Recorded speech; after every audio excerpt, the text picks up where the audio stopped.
Welcome to Bedtime True Crime, the YouTube channel that takes you on a haunting exploration of the world of true crime, serial killers, and unsolved mysteries. Join us as we journey into the shadows, unearthing spine-tingling tales that will keep you awake at night. Don't forget to subscribe and hit the notification bell to never miss another thrilling episode. Now get comfortable, turn off the lights, and prepare to be captivated by the sinister side of human nature as we delve into today's bone-chilling story.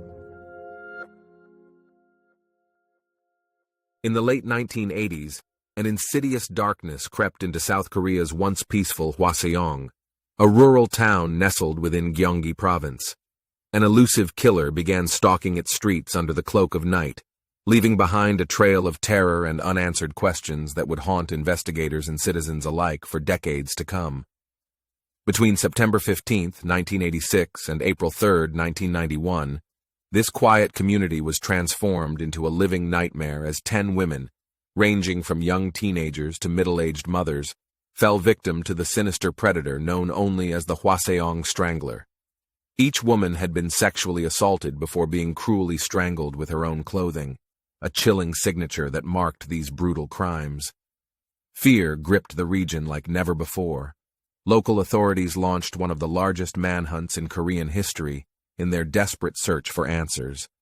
Yet despite their best efforts, they remained shrouded in mystery, the identity of this merciless murderer slipping through their fingers like shadows on moonless nights. In today's story, we will journey deep into each harrowing crime scene while examining witness accounts and police reports. We'll attempt to unravel the twisted mind behind these heinous acts by exploring possible motives and connections between each murder. And finally, if you dare stick around until the end, we may just reveal some shocking new developments that could change everything you thought you knew about this terrifying case. So brace yourself for a heart-pounding descent into darkness as we uncover long-buried secrets hidden beneath layers of fear and uncertainty, one chilling detail at a time, in our quest to unmask South Korea's most notorious serial killer, the Hwaseong Strangler. On September 15, 1986, an ominous discovery shook the once peaceful town of Hwaseong to its core. The lifeless body of Lee Won-im, a 71-year-old woman, was found in a desolate field. Her hands were bound behind her back with cruel precision, and her mouth was stuffed with cloth, as if to silence any final cries for help. Most chillingly, she had been strangled using her own clothing, a macabre signature that would soon become all too familiar. The sheer brutality of this initial murder sent shockwaves rippling through the community. As they struggled to come to terms with their grief and fear, another horrifying revelation emerged just 2 months later on November 17th. Park Hyun-suk's fate eerily mirrored that of Lee Won-im. At only 25 years old, she too had been sexually assaulted and strangled using her own clothes. But there was one spine-chilling difference. Scrawled in pen across Park's hand was a taunting message from the killer himself. "I will kill again." As panic spread like wildfire throughout Hwaseong, authorities scrambled desperately to find any leads or connections between these seemingly random acts of violence. They interviewed countless witnesses and suspects, but each time came up empty-handed. Then, on December 12th, tragedy struck once more when Kwon Young-ban stumbled upon his sister-in-law's body while searching for firewood amidst the dense foliage surrounding their home. Kwon Dong-suk had suffered the same grisly fate as those before her, raped and strangled by her own stockings. In each case thus far, it appeared that the murderer targeted women who were walking alone during late hours or early morning darkness, vulnerable moments where no one could hear their screams or see their attacker lurking in the shadows. He seemed to strike without warning and leave no trace behind except for his cruelly efficient method of killing. As 3 unsolved murders now haunted Hwaseong within mere months, residents lived in constant terror, wondering if they might be next. The once safe streets were now shrouded in darkness and fear as the community held its breath, waiting for any new developments that could bring them closer to unmasking this sinister predator. As 1987 began, the residents of Hwaseong cautiously hoped that their nightmare had come to an end. Yet on January 10th, these hopes were brutally crushed with the discovery of another victim. This time, a young girl named Lee Kai-suk. The innocent 14-year-old had been walking home from school when she was snatched by the merciless killer. Her lifeless body was later found in an abandoned house, her throat constricted by her own scarf, and her clothes torn away. The savagery inflicted upon such a young soul only intensified the terror permeating Hwaseong. Despite heightened police presence and efforts to warn residents about potential dangers lurking in their midst, the killings persisted relentlessly throughout 1987. On May 2nd, Hong Jin-young became yet another tragic addition to the mounting list of victims.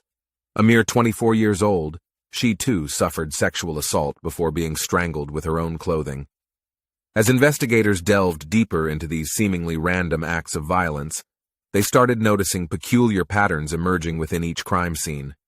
For instance, it appeared that the murderer would often remove one shoe from his victims before taking their lives, perhaps as some twisted form of ritual or signature marking his brutal deeds.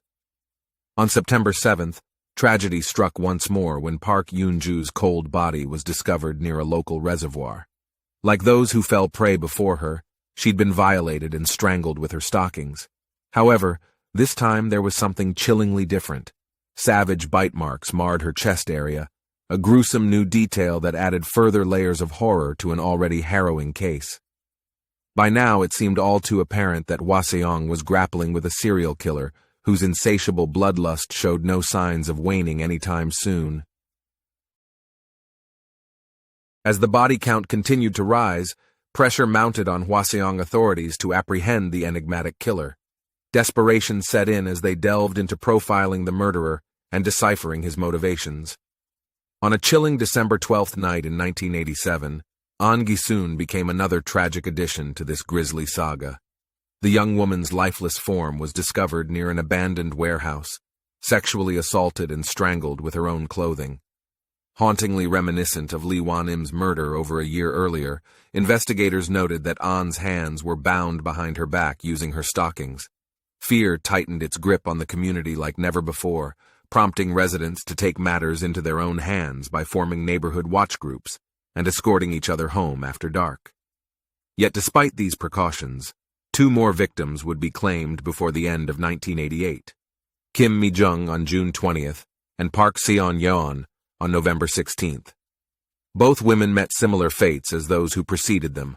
However, Park Seon-yeon's case held one vital distinction. She had managed to put up a fight against her attacker. Investigators uncovered defensive wounds etched across her hands and arms, harrowing evidence of a desperate struggle for survival before ultimately succumbing to the assailant's brutal onslaught. This new information shed light on the killer's methods, but also raised further questions about his identity. Was he someone known to his victims? Or perhaps even a member of law enforcement or military personnel trained in hand-to-hand combat? With no concrete answers at their disposal, investigators could only speculate as they plunged deeper into darkness, searching for clues amidst an increasingly dire situation. As the Hwaseong serial murders cast a dark shadow over the community, investigators tirelessly pursued every possible lead and angle in their quest for justice. They delved into extensive interviews with potential witnesses, meticulously analyzed hours of CCTV footage, and even sought assistance from psychics. Yet all efforts seemed futile. The elusive killer appeared to strike without rhyme or reason, leaving a devastating trail of shattered lives and lingering questions that haunted both authorities and residents alike. Then, on April 3, 1991, a chilling discovery was made. Kwon Soon-sang became the 10th victim. Kwon's lifeless form lay abandoned near her home after she failed to return from an evening walk. Much like those who had fallen prey before her, she had been sexually assaulted and strangled using her own clothing. However, 2 distinct differences emerged within this crime scene that would ultimately offer crucial new leads for investigators. Firstly, Kwon's hands were not only bound by her stockings, but also entwined with a piece of red nylon rope, an item foreign to any previous crime scenes. This unusual element suggested the possibility of evolving methods, or perhaps even some twisted ritualistic significance behind its use. Secondly, traces of semen were discovered on her body, evidence never recovered from earlier victims due to factors such as passage of time or environmental influences. With these newfound pieces of information at hand, authorities embarked on a renewed effort to hunt down the enigmatic Hwaseong Strangler. DNA testing was still in its infancy during this period. However, they remained hopeful that it could finally provide them with much-needed answers as they painstakingly compared samples against thousands upon thousands of potential suspects. Yet despite their unwavering determination and technological advancements at their disposal, South Korea's most notorious serial killer continued to elude capture, his true identity shrouded in mystery. As the relentless pursuit of justice for the Hwaseong serial murders continued, authorities faced a multitude of obstacles. Hindered by inexperience and scarce resources during the initial stages, vital evidence was inadvertently lost or overlooked. Yet as more victims emerged and patterns crystallized, investigators adopted innovative techniques to ensnare their elusive quarry. One such approach involved scrupulously examining each crime scene for trace evidence that could offer invaluable insights into the killer's identity. Forensic experts painstakingly gathered samples from every conceivable source: fibers clinging to clothing, hair strands caught on branches, soil particles embedded under fingernails, even insect larvae feasting upon remains. These specimens were subjected to rigorous testing using state-of-the-art technology like gas chromatography mass spectrometry, GCMS, and DNA analysis. Despite their unwavering diligence, no definitive matches could be made between any recovered evidence and known suspects at that time. Limitations in forensic science during this period played a role in these setbacks, but so too did contamination issues surrounding some crucial pieces of evidence. In tandem with physical evidence collection, investigators honed in on witness accounts and interviews with those who had personal connections to the victims. They hoped that reconstructing each victim's final moments before abduction would reveal common threads leading them closer to unmasking their assailant. Through countless hours, spent poring over statements and conducting interviews with friends, family members, co-workers, and acquaintances of each victim, an unsettling picture began taking shape. However, despite these efforts to piece together fragments of truth hidden within shattered lives, clarity remained elusive regarding who might have perpetrated these unspeakable acts. As darkness enveloped Hwaseong once more, its sinister secrets waiting patiently beneath layers of fear and uncertainty, one question lingered heavily: what chilling revelations lay just beyond reach? As the enigma of the Hwaseong serial murders persisted, heart-wrenching stories of victims and their families surfaced, each life brutally extinguished by a merciless killer who seemed to revel in his cruelty. The bereaved relatives grappled with unfathomable grief, seeking solace in support groups and community gatherings where they could share their anguish and find comfort among others who had endured similar tragedies. Amidst these tales of loss, several survivors emerged with harrowing accounts of narrow escapes from this elusive predator's clutches. One such story involved Kim Mi-soon, a woman whose fateful encounter occurred while walking home alone on a late 1989 night. Navigating her way through dimly lit streets, she suddenly felt an iron grip seize her from behind, her heart pounding wildly in her chest as panic surged through every fiber of her being. But before her attacker could completely subdue her, adrenaline-fueled courage propelled Kim to break free and flee, screaming for help at the top of her lungs. Her desperate cries pierced the stillness of the night, rousing nearby residents into action as they rushed to aid their terrified neighbor. The assailant vanished into the shadows like smoke dissipating into darkness. Kim provided authorities with a chilling description that resonated with other witness accounts. A man aged between 20s or 30s clad in dark clothing and gloves. Though investigators couldn't conclusively connect this incident to any specific murder case at that time, it offered invaluable insight into how the Hwaseong Strangler operated, lurking under cover of darkness before striking without warning like a viper poised to strike its prey.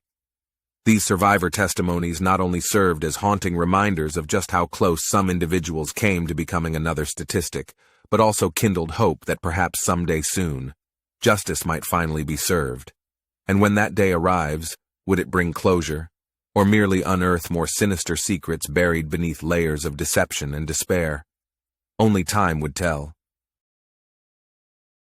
As investigators delved deeper into the Hwaseong serial murders, They sought to profile the enigmatic perpetrator in hopes of understanding his motivations and background.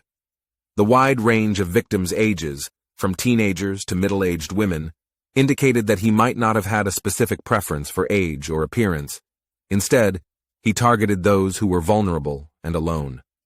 The chilling fact that all victims were sexually assaulted before being strangled with their own clothing suggested a possible sexual motivation behind these crimes. Furthermore, this intimate method of killing implied that the murderer craved power and control over his victims. In addition to analyzing patterns within each crime scene, authorities explored potential connections between the murders themselves. They considered whether any significant dates or events coincided with each attack, but found no discernible pattern. When examining the psychological state of the perpetrator, experts speculated that he could be suffering from some form of mental illness or personality disorder. Several factors supported this theory: his ability to commit such brutal acts without remorse, his apparent need for ritualistic elements like removing one shoe from each victim, and the taunting message left on Park Hyun-suk's hand, "I will kill again." Despite extensive efforts to build a comprehensive profile of this elusive figure, many questions lingered about his identity and motives. Was he someone known to law enforcement? Did he possess military training or experience in martial arts? Or perhaps most chillingly, did he walk among them unnoticed, hiding in plain sight as fear gripped Hwaseong tighter than ever before? Moreover, what drove him to escalate his violence throughout these gruesome attacks? Were there key life events that triggered this murderous spree? As investigators grappled with these haunting questions, they began looking at other similar cases worldwide for insights into how serial killers evolve over time, their methods becoming more refined and sinister as they continue eluding capture. This relentless pursuit of answers led authorities down dark paths, unearthing long-buried secrets and hidden connections that would ultimately bring them closer to the truth. But as they delved deeper into the abyss of human depravity, little did they know just how close they were to unlocking a Pandora's box of chilling revelations, one that would forever change their understanding of this terrifying case.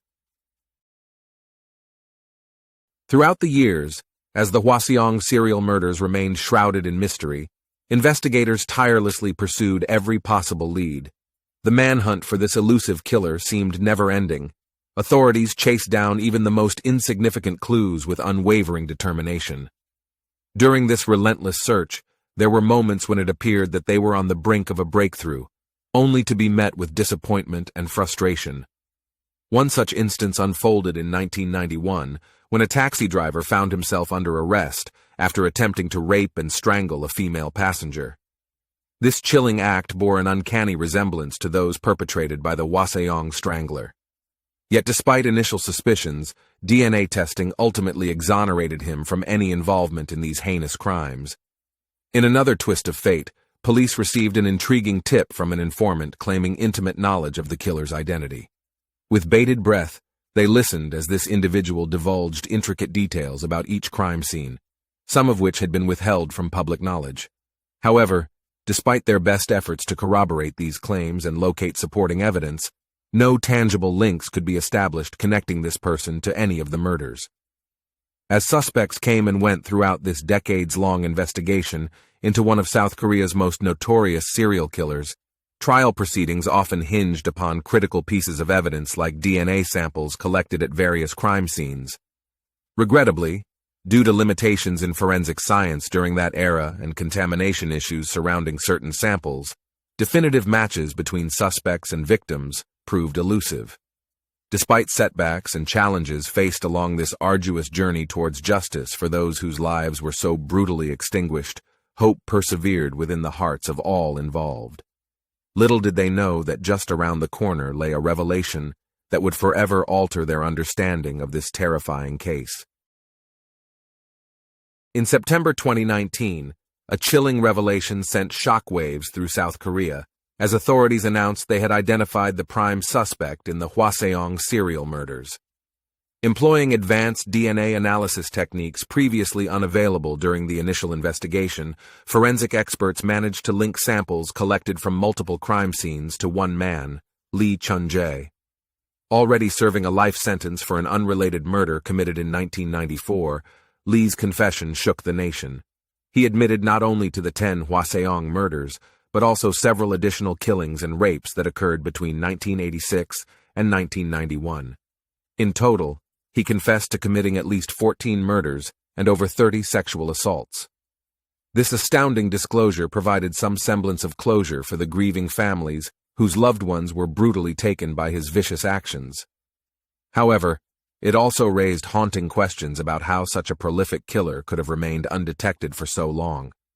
As we reflect on this sinister tale of terror that cast its shadow over Hwaseong for more than 3 decades, we are reminded once again of the unwavering resilience and determination displayed by investigators who never abandoned their pursuit of justice, even when confronted with seemingly insurmountable odds.